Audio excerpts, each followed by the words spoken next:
Salut à tous et bienvenue.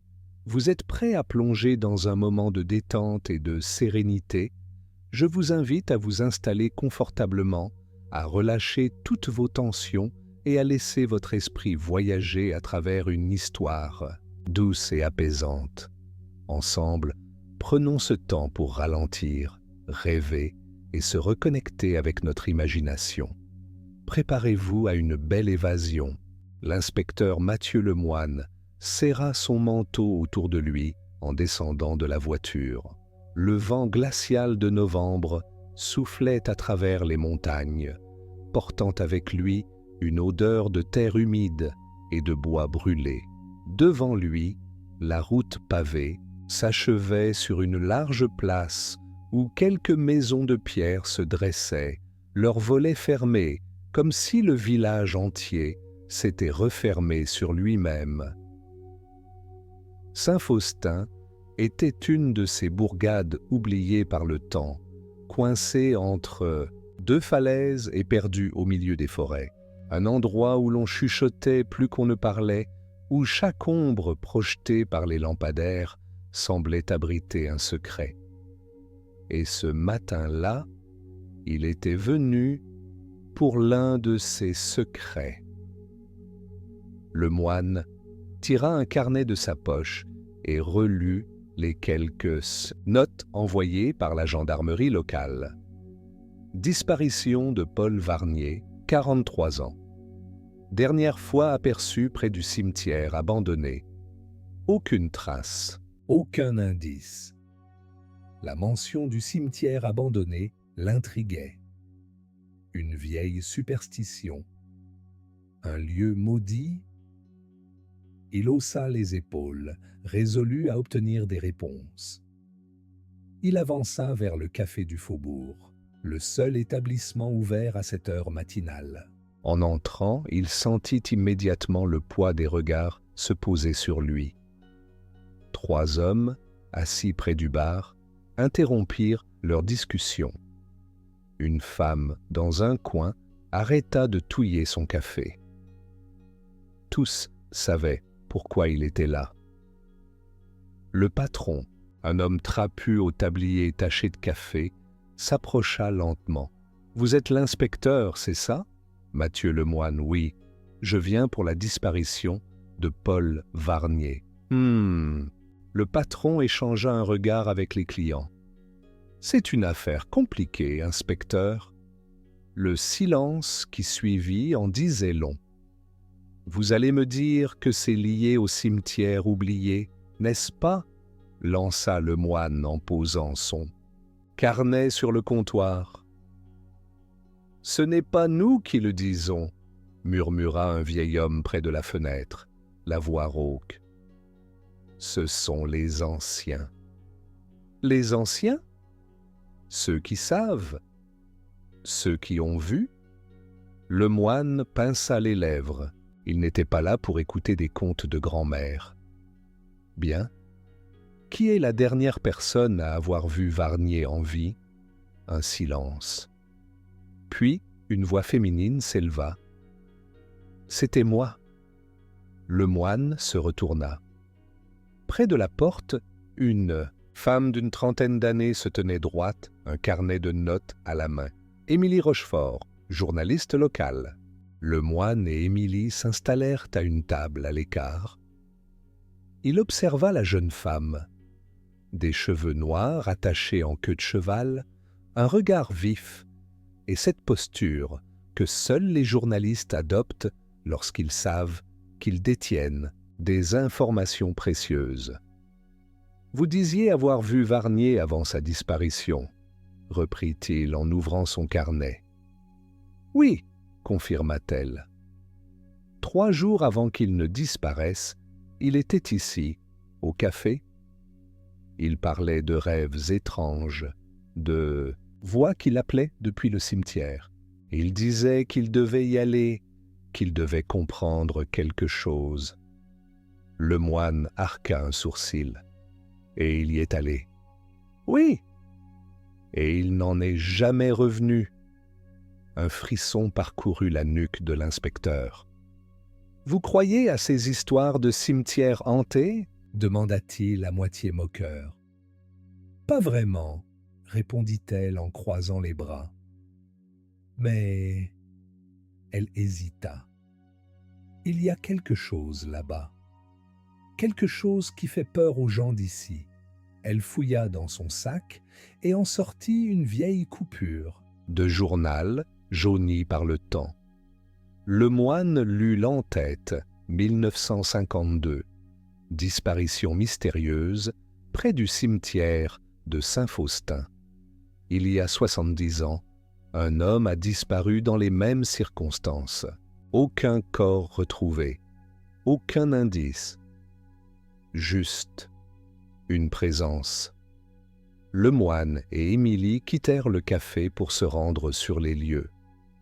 Le chemin serpentait à travers la forêt, un sentier envahi par les ronces et les branches basses. Après 20 minutes de marche, ils arrivèrent à une grille en fer forgé, tordue par le temps. Derrière elle, le cimetière oublié s'étendait sous une brume épaisse. Les pierres tombales étaient cassées, envahies par la mousse, certaines complètement enfoncées dans le sol. Les noms gravés étaient à peine lisibles, comme si le temps lui-même avait voulu effacer l'existence de ceux qui reposaient ici. Émilie frissonna. L'endroit a été abandonné depuis des décennies. Plus personne ne vient ici. Le Moine s'avança lentement. Le sol était meuble sous ses pas, humide. Il balaya les lieux du regard, jusqu'à ce qu'un détail attire son attention. Un peu plus loin, une tombe semblait avoir été récemment perturbée. La terre y était retournée, comme si quelqu'un avait creusé ou tenté d'en sortir. Il s'approcha prudemment. Son pied heurta un objet dans l'herbe. Il se pencha et ramassa un mouchoir taché de sang. « C'est quoi, ça ?» souffla Émilie. Un frisson parcourut la colonne vertébrale de Le Moine. Il avait l'habitude des enquêtes criminelles, mais ici, quelque chose n'allait pas. Soudain, un craquement résonna derrière eux. Ils se retournèrent d'un bond. Dans la brume, une silhouette se tenait au loin, immobile entre les pierres. Tombale, elle les regardait, ou du moins, il semblait qu'elle les regardait. Le cœur battant, Le Moine et Émilie restèrent figés. La silhouette immobile dans la brume semblait observer leurs moindres mouvements. Était-ce une personne? Une illusion? Le Moine porta instinctivement la main à son arme, mais avant qu'il ne fasse un pas, la silhouette disparut.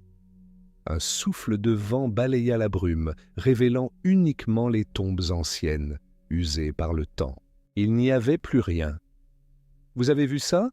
souffla Émilie, la voix tremblante. « Oui, et je n'aime pas ça !» répondit l'inspecteur, en scrutant l'endroit où l'ombre s'était tenue. Il s'avança prudemment et remarqua des empreintes à moitié effacées par l'humidité. Des pas humains, mais où allaient-ils? Mais où? Il les suivit lentement, Émilie sur ses talons, jusqu'à une vieille crypte à moitié effondrée. « On devrait peut-être appeler du renfort, » suggéra-t-elle. « Pas encore. D'abord, on regarde ce qu'on a ici. » Le Moine poussa la porte, grinçante. L'intérieur de la crypte était plongé dans l'obscurité, seulement éclairé par les reflets grisâtres du jour à travers les fissures de la pierre. Des odeurs de terre humide et de pierre froide emplissaient l'air. Sur le sol, une marque étrange avait été dessinée à la craie rouge. Un symbole circulaire, entouré d'inscriptions anciennes. « Ça vous parle ?» demanda-t-il. « Non, mais ça ne ressemble pas à un simple graffiti. » Soudain, un bruit de branches brisées retentit à l'extérieur. Quelqu'un était là. Le Moine se précipita hors de la crypte, mais il n'y avait plus personne. Seul un léger mouvement dans les buissons indiquait que quelqu'un ou quelque chose s'éloignait dans la forêt. Le soleil déclinait lorsqu'ils revinrent à Saint-Faustin. Dans les ruelles pavées, les volets étaient clos, les portes fermées à double tour. « Vous avez remarqué ?» murmura Émilie. « Oui, ce village est bien trop silencieux pour un endroit où une disparition vient d'avoir lieu. » Ils retournèrent au café du faubourg, où l'ambiance pesante de la matinée s'était intensifiée. À leur entrée, les conversations cessèrent. Aussitôt, le moine s'approcha du comptoir. « Qui d'autre, à part Paul Varnier, est allé près du cimetière récemment ?» demanda-t-il d'une voix forte. Aucun des habitants ne répondit immédiatement. Puis, le vieil homme, près de la fenêtre, celui qui avait déjà évoqué les anciens, se racla la gorge. « Vous croyez vraiment qu'il est parti là-bas par hasard ?» lança-t-il, la voix grave. Le moine fronça les sourcils. « Expliquez-vous. » L'homme hésita, comme s'il redoutait de parler. Varnier cherchait quelqu'un, ou quelque chose. Il a passé les dernières semaines à fouiller les archives du village. Il disait que son passé était lié à ce cimetière. Émilie jeta un regard surpris à l'inspecteur. Il cherchait des informations, demanda-t-elle. L'homme hocha lentement la tête. Il voulait savoir ce qui s'est réellement passé ici il y a 70 ans. Poussé par cette révélation, le moine se rendit aux archives du village, un vieux bâtiment poussiéreux, tenu par un certain monsieur Lebrun, un vieillard aux lunettes épaisses et à la mémoire impressionnante. « Vous êtes bien curieux, jeune homme, » fit-il en tirant un registre volumineux.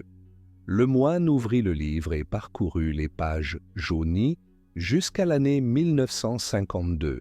Il tomba alors sur un article local titré « L'étrange affaire du cimetière oublié, un homme disparu dans des circonstances inexpliquées ». Le sang de Lemoine se glaça en lisant les détails. Un certain Jean Varnier, un lointain ancêtre de Paul Varnier, avait disparu après s'être aventuré dans le même cimetière. Aucune trace de lui n'avait été retrouvée. Mais ce n'était pas le pire. Sous l'article, une photo ancienne du cimetière montrait un groupe de villageois devant une tombe. Et au fond, entre les pierres tombales envahies par la mousse, une silhouette sombre apparaissait dans la brume. Une silhouette presque identique à celle qu'il avait vue plus tôt. Alors qu'il refermait le registre, M. Lebrun tout sauta. « Si vous voulez vraiment comprendre ce qui s'est passé, allez voir Madame Fournier. »« Qui est-ce » demanda Émilie. « La dernière survivante de ceux qui savent. » Madame Fournier vivait à l'écart du village, dans une vieille maison au toit de chaume. Certains l'appelaient une sorcière, d'autres une folle. Mais tous s'accordaient à dire qu'elle connaissait la vérité.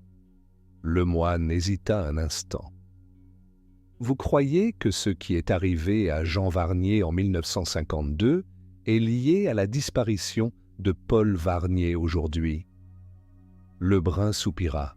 « Je ne crois pas, inspecteur, j'en suis certain. » Le moine échangea un regard avec Émilie. Demain, ils iraient voir Madame Fournier, et peut-être découvriraient-ils enfin ce que cache réellement le cimetière oublié. Le lendemain matin, le ciel était d'un gris uniforme, et un brouillard dense enveloppait la forêt qui menait au cimetière oublié. Le moine et Émilie marchaient en silence sur le sentier boueux, l'air chargé d'humidité et de mystère. « Vous êtes sûr que c'est une bonne idée d'y retourner ?» demanda la journaliste, l'appareil photo en main. « Il faut bien trouver des réponses, » répondit l'inspecteur. « Et il est temps de savoir pourquoi ce cimetière terrifie tout le monde. » Chaque pas résonnait dans un silence pesant, troublé seulement par le bruissement du vent dans les arbres et le cri lointain d'un corbeau. Lorsqu'ils arrivèrent devant la grille de fer forgé, le moine eut un étrange pressentiment, comme si un regard invisible pesait sur eux. Il poussa la grille qui s'ouvrit dans un grincement funèbre. L'endroit était toujours aussi sombre et lugubre que la veille. Des pierres tombales penchées, brisées par le temps, formaient un paysage chaotique. Certaines inscriptions étaient complètement effacées, tandis que d'autres portaient des dates qui remontaient à plus de 2 siècles. « Regardez ça !» fit Émilie en s'accroupissant devant une stèle. Elle pointa une tombe plus récente que les autres, datée de 1952, l'année de la première disparition mentionnée aux archives. Jean Varnier, 1908-1952. Le moine s'accroupit pour examiner la pierre. « Pourquoi le point d'interrogation » demanda-t-il. « Peut-être parce qu'ils n'ont jamais retrouvé son corps, » murmura Émilie. L'inspecteur passa la main sur la pierre froide, pensif. Pourquoi quelqu'un aurait-il fait une tombe pour un disparu? Ils continuèrent leur exploration, avançant prudemment entre les tombes effondrées. Puis, soudain, le moine s'arrêta net. « Émilie, venez voir ça. » Devant eux, une tombe semblait avoir été récemment ouverte. La terre y était retournée, comme si quelqu'un avait creusé ou essayé d'en sortir. Émilie porta une main à sa bouche. « C'est une blague, ou quelqu'un a vraiment creusé ici récemment ?» Le moine s'accroupit et prit une poignée de terre entre ses doigts. Elle était fraîche, encore humide. « Ce n'est pas une blague, » dit-il gravement. « Quelqu'un a déterré cette tombe il y a très peu de temps. » Il inspecta les alentours et remarqua quelque chose à moitié enfoui sous les feuilles mortes. Un mouchoir blanc taché de sang séché. « Il faut qu'on parte d'ici, » souffla Émilie. Mais à cet instant précis, un craquement sinistre résonna derrière eux. Ils se retournèrent d'un bond. Dans la brume épaisse, entre les pierres tombales, une silhouette noire semblait flotter à quelques mètres d'eux. Elle était immobile. Inhumaine, Émilie porta une main tremblante à son appareil photo et prit une photo à la volée. Le moine, lui, s'avança prudemment, sa main glissant lentement vers son arme. « Qui êtes-vous » lança-t-il. Pas de réponse. La silhouette ne bougea pas. Puis, en une fraction de seconde, elle disparut dans la brume. Le cœur battant, le moine s'avança vers l'endroit où elle se tenait. Rien. Juste le vent qui soufflait entre les tombes et cette impression oppressante d'être épiée. Alors qu'Émilie vérifiait les photos qu'elle venait de prendre, le moine se dirigea vers une petite chapelle en ruine, située à l'extrémité du cimetière. Il poussa la porte de bois, vermoulue, et entra dans l'obscurité. L'odeur d'humidité et de pierre froide emplissait l'air. Au centre de la chapelle, il découvrit une inscription gravée dans le sol, à peine visible sous la poussière. « Celui qui dérangera le repos des âmes ne trouvera jamais la paix. » Et juste à côté, il vit quelque chose qui le figea sur place, une main humaine sortant légèrement de la terre, un corps enterré sous la chapelle.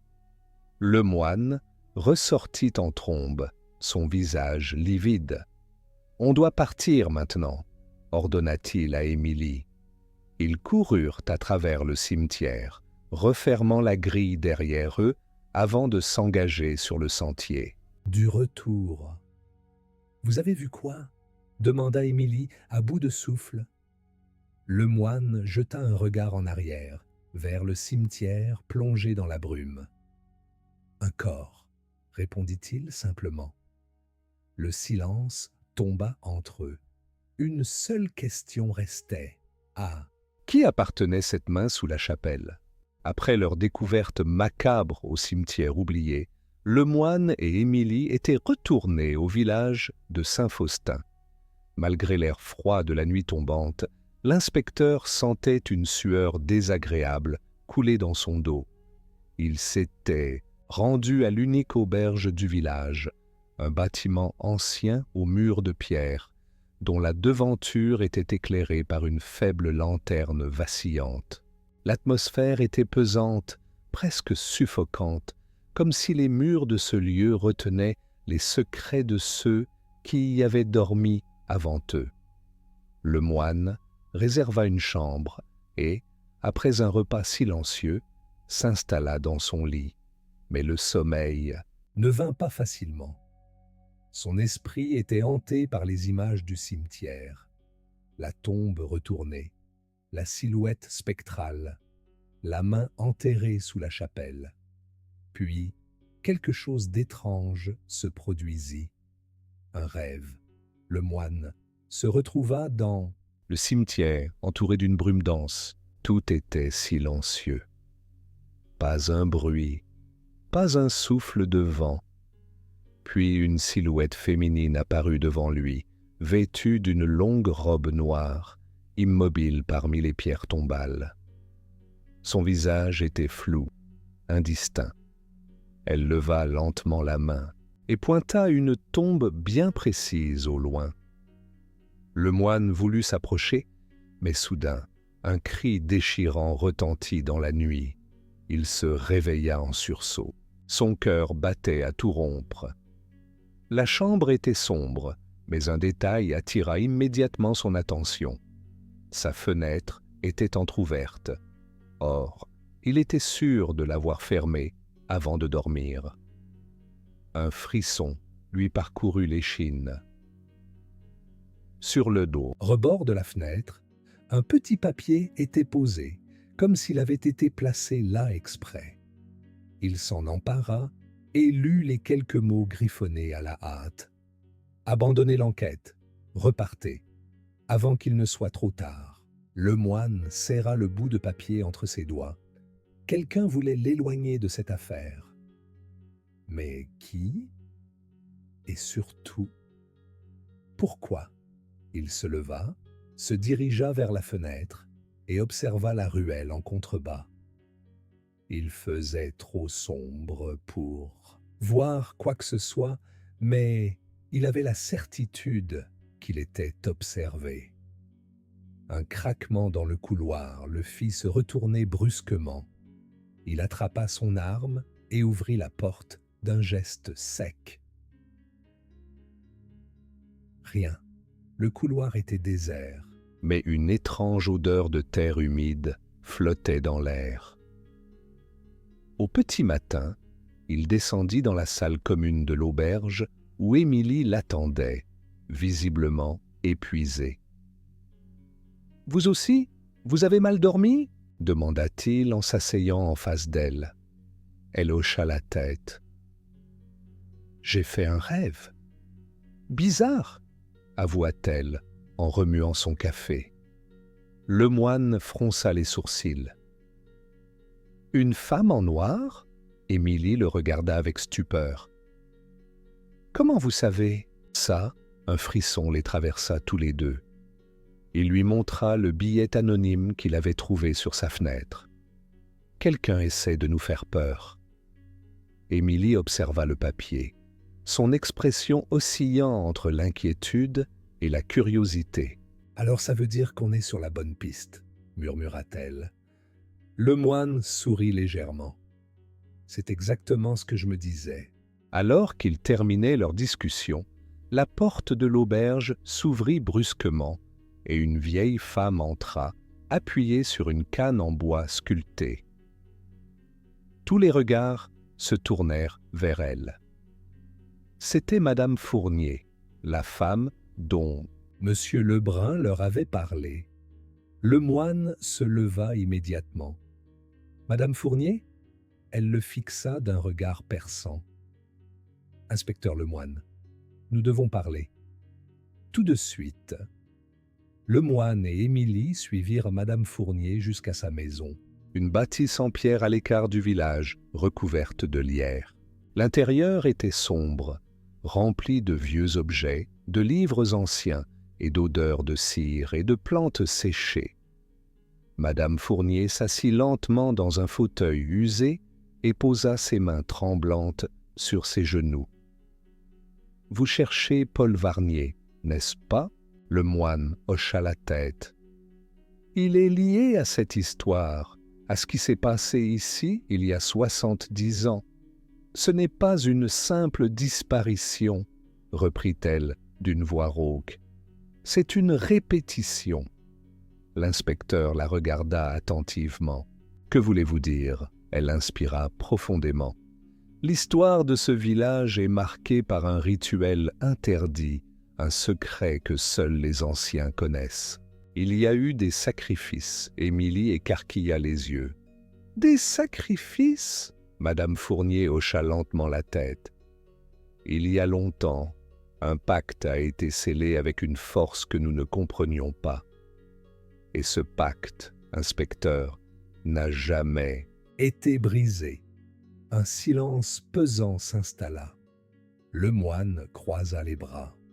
« Ce que vous me dites, c'est que Paul Varnier n'a pas disparu par accident. »« Exactement, » murmura la vieille femme. Elle se pencha légèrement et planta ses yeux dans ceux de l'inspecteur. « Et si vous continuez cette enquête, vous risquez de subir le même sort. » Lemoine ne répondit pas immédiatement.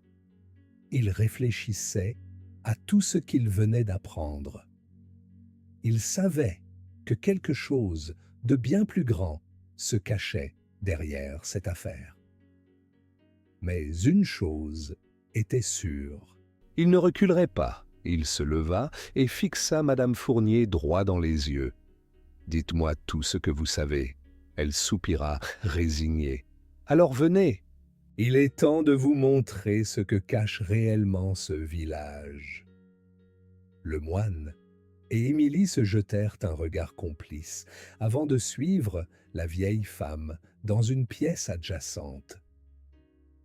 Une grande armoire en bois trônait au fond de la pièce. Madame Fournier s'approcha et en ouvrit lentement les portes. À l'intérieur, sur une étagère poussiéreuse, reposait un vieux journal en cuir noir, recouvert d'inscriptions effacées. Ce journal contient la vérité, l'histoire que le village tente d'oublier. Lemoine tendit la main et le prit doucement. Il savait que ce qu'il allait lire changerait tout. Lemoine ouvrit lentement le journal en cuir noir que Madame Fournier lui avait remis. L'odeur du vieux papier s'éleva, chargée de poussière et de mystères oubliés. Les pages, jaunies par le temps, étaient couvertes d'une écriture serrée et tremblante, parfois illisible. La première date indiquait 1952. Le cimetière n'est pas un lieu ordinaire. Il a été construit sur une terre maudite, un territoire que les anciens disaient être la frontière entre notre monde et un autre. Une porte, un passage, un avertissement. Le moine fronça les sourcils.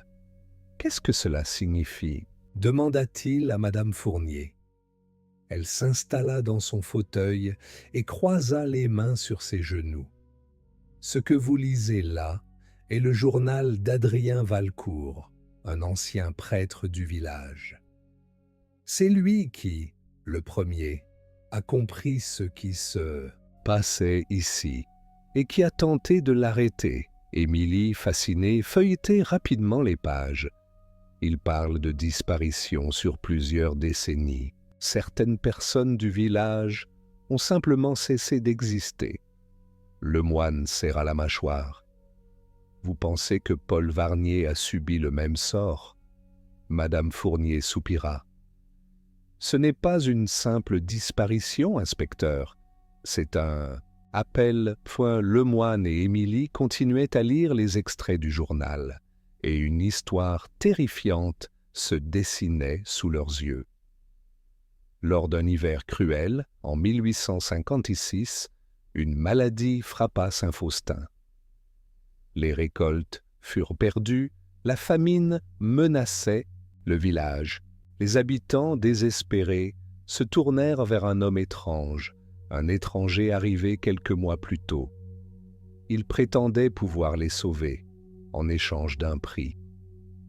Le conseil du village accepta sans comprendre. Une nuit, sous un ciel sans lune, un rituel fut accompli au cimetière. Un serment fut signé dans le sang, et dès lors, le malheur sembla s'éloigner. Mais à chaque génération, quelqu'un devait être offert en échange. Un disparu, un sacrifice pour maintenir l'équilibre.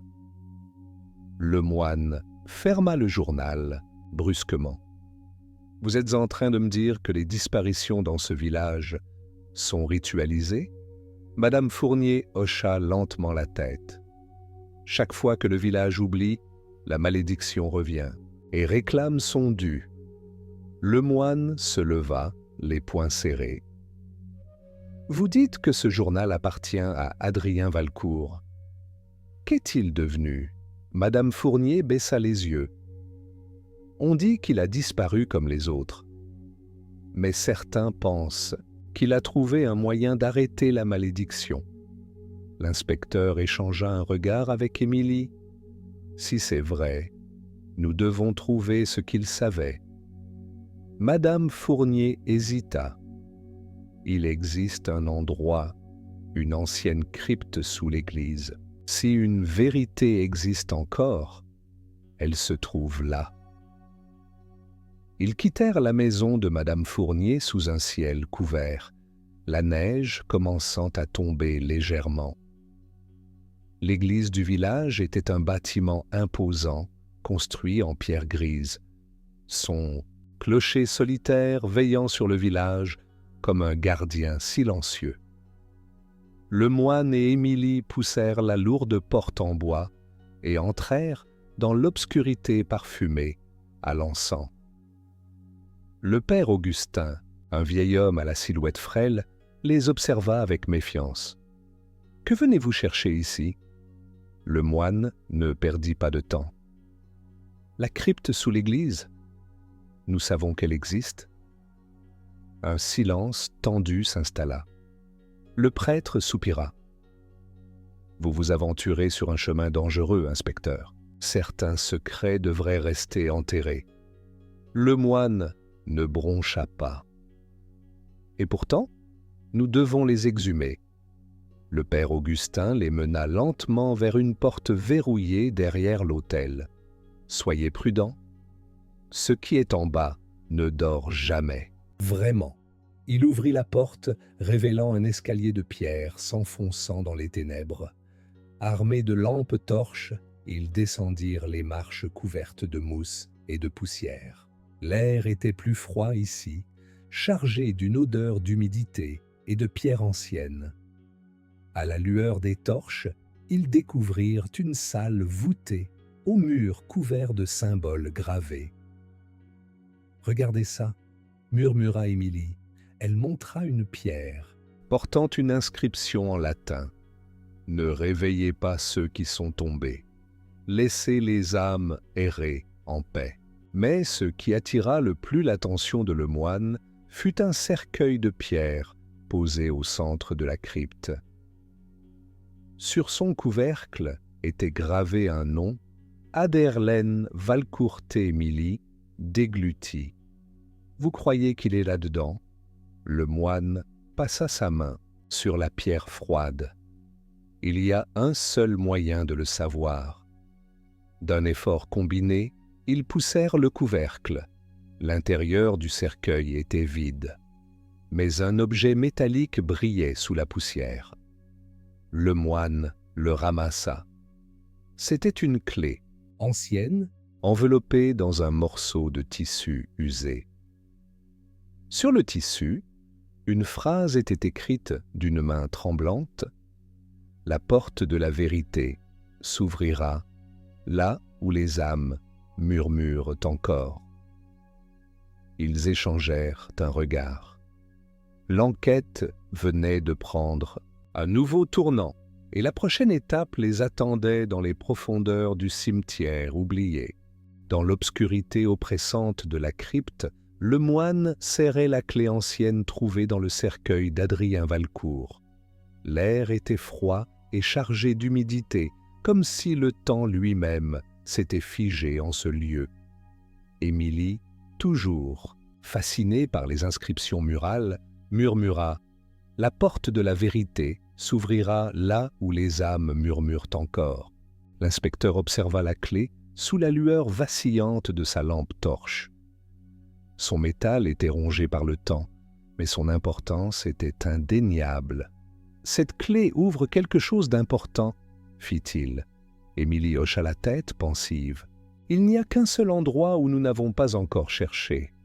Le cimetière. » Le moine poussa un long soupir. Il savait qu'il allait devoir retourner là-bas.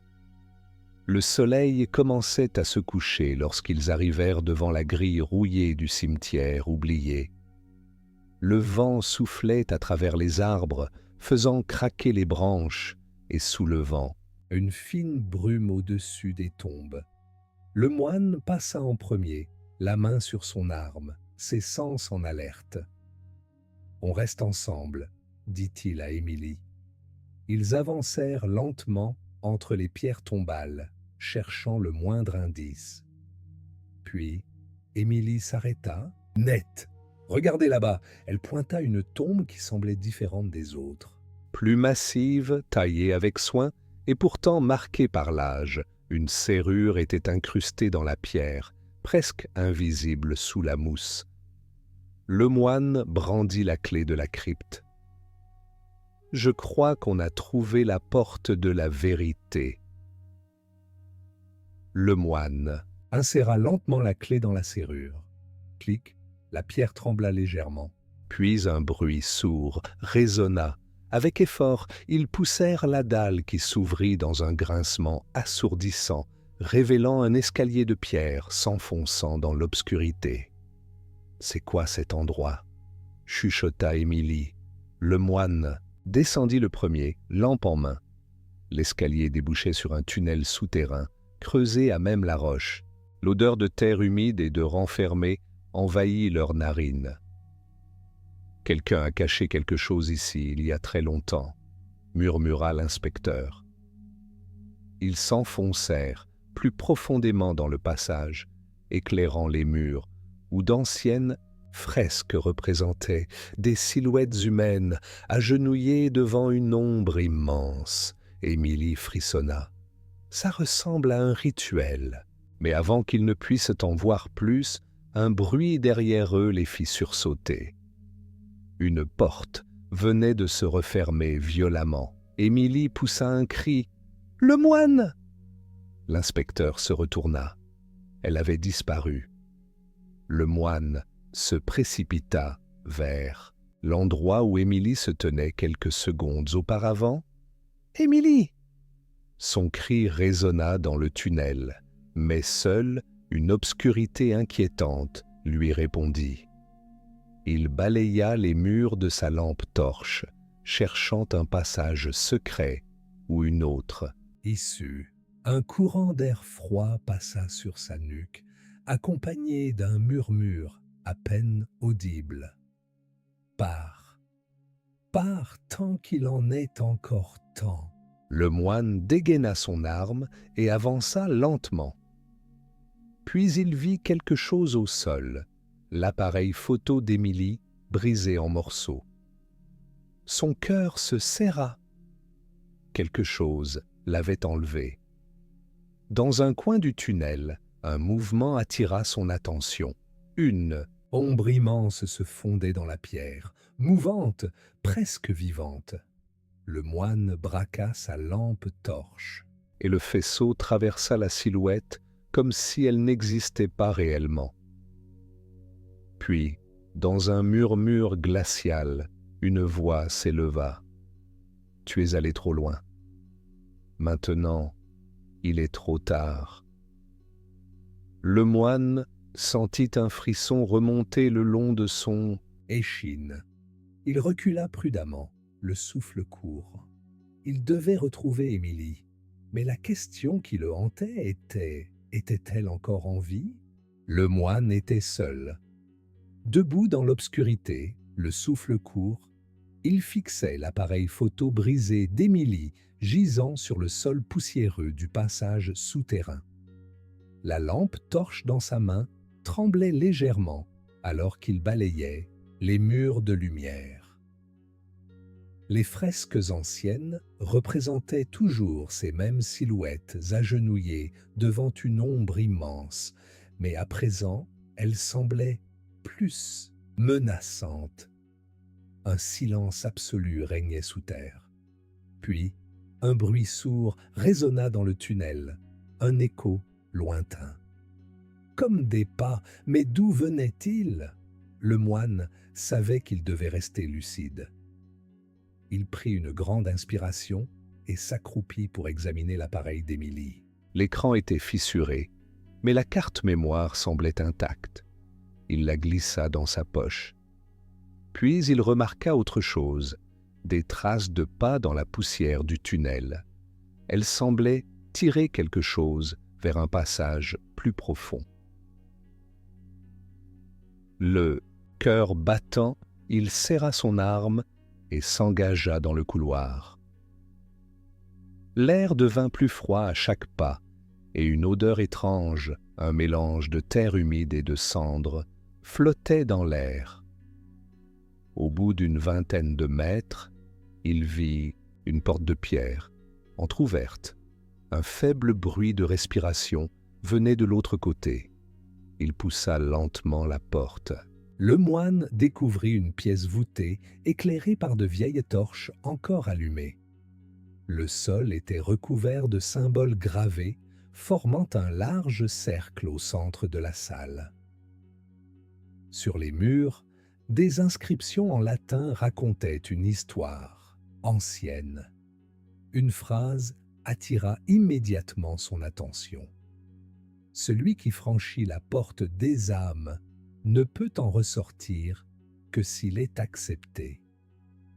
Il sentit un frisson lui parcourir l'échine.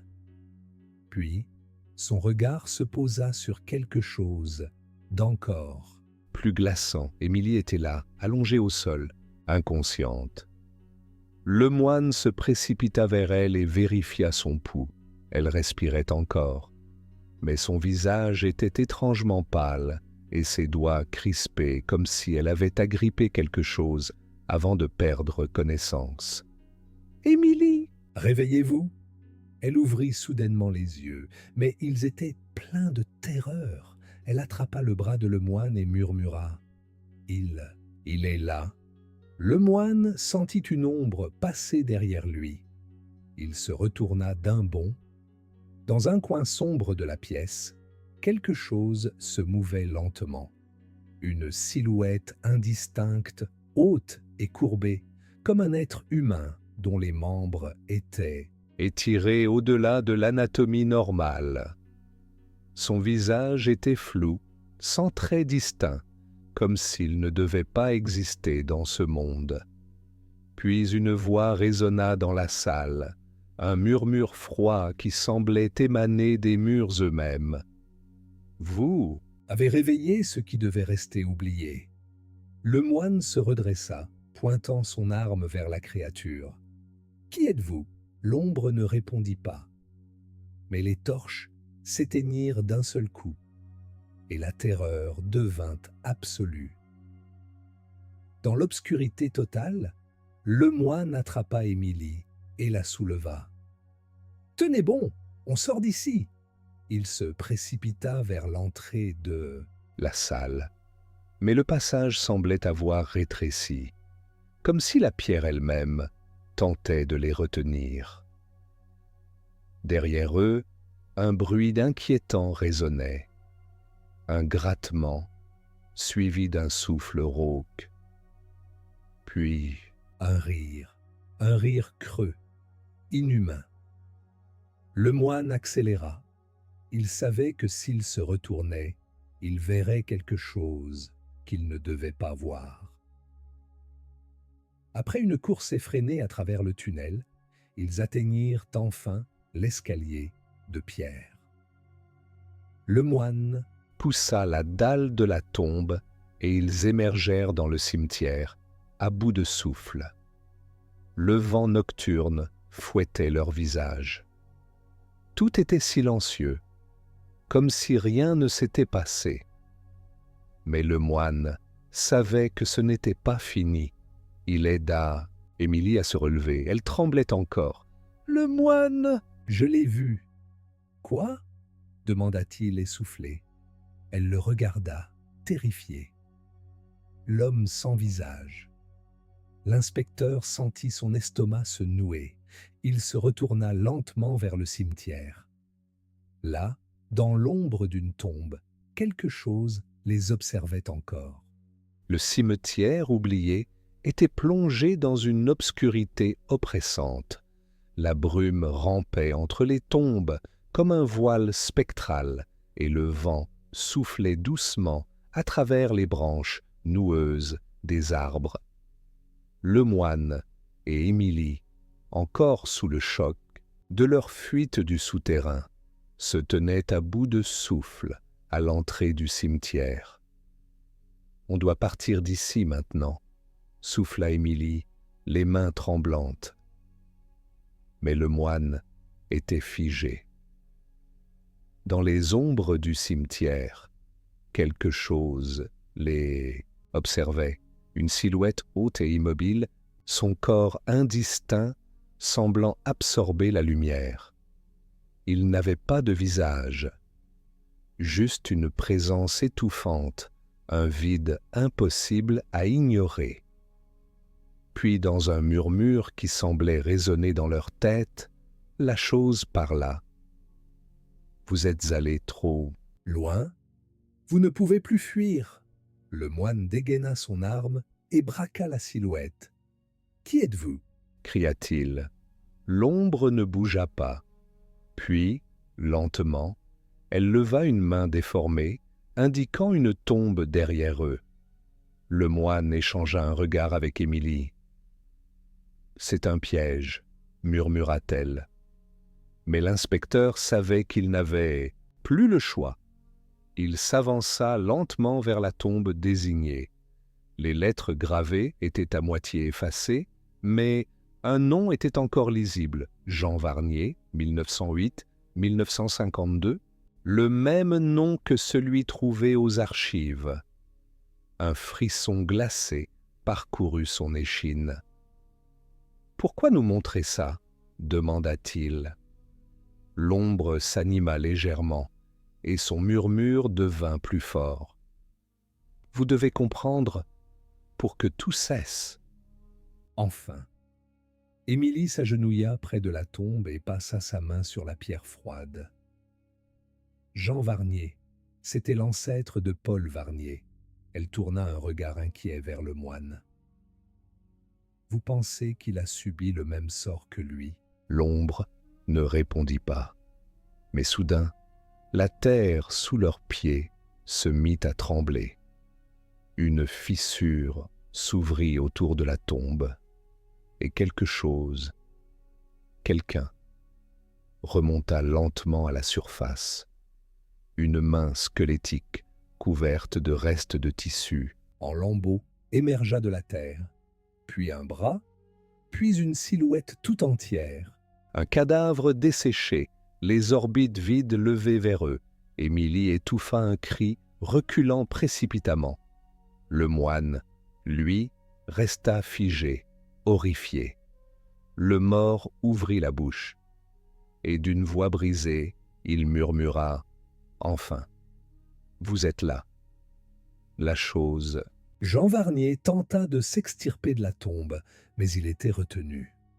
Le moine s'agenouilla, sa peur remplacée par une détermination glacée. « Que s'est-il passé en 1952 » demanda-t-il. Le mort releva lentement la tête et d'une voix qui résonnait comme un écho à travers le temps, il raconta « J'étais comme vous, je cherchais la vérité.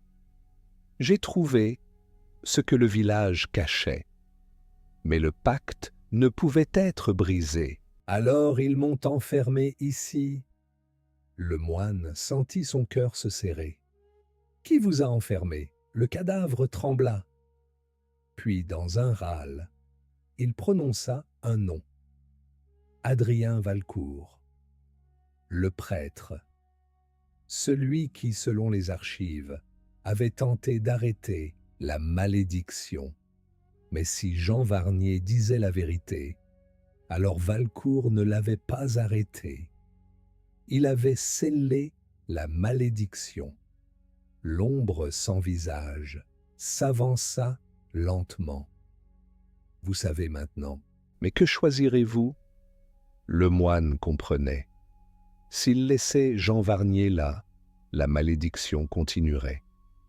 Mais s'il le libérait, il briserait l'équilibre établi depuis des siècles. Émilie le regarda, bouleversée. « Si nous le libérons, nous risquons de réveiller quelque chose d'encore pire. » Le moine ferma les yeux un instant. Puis, il fit son choix. Il attrapa la pelle abandonnée près d'une tombe et commença à déterrer complètement Jean Varnier. « L'ombre, » murmura doucement, « ainsi soit-il. » La terre s'ouvrit plus largement, et dans un souffle, le vent s'arrêta. La terre s'ouvrit sous les pieds de Lemoine et Émilie, dégageant une odeur de terre humide et de mort ancienne. Le corps desséché de Jean Varnier, à moitié enseveli, releva lentement la tête. Ses orbites vides semblaient fixer Lemoine avec un mélange de désespoir et d'attente. Dans un souffle brisé, il murmura « Je suis le dernier gardien. » Mais vous devez finir ce que j'ai commencé. L'inspecteur sentit un frisson glacé lui parcourir l'échine. Finir quoi? Dans la brume qui enveloppait le cimetière, l'homme sans visage se tenait immobile. Il observait. Il attendait. Émilie, encore tremblante, murmura « Il ne va pas nous laisser partir. » Le moine savait qu'ils étaient arrivés à la fin du chemin. La malédiction pesait sur Saint-Faustin depuis des générations. Et maintenant, il avait le pouvoir de tout arrêter ou d'aggraver encore la situation. Jean Varnier, dans un dernier effort, tendit une main squelettique vers le moine. Dans sa paume, un médaillon en argent terni, gravé d'un symbole inconnu. Ce médaillon scelle la porte. Le moine prit l'objet froid dans sa main. Derrière lui, l'ombre avança enfin. La nuit sembla devenir plus sombre encore. Le moine comprit alors. S'il utilisait ce médaillon sur la tombe de Jean Varnier, il refermerait le passage à jamais, enfermant définitivement la malédiction sous terre. Mais cela signifiait aussi laisser Varnier piégé ici pour l'éternité. Ou bien il pouvait détruire le médaillon, ouvrir le passage et affronter ceux qui s'y trouvaient réellement. Émilie posa une main sur son bras.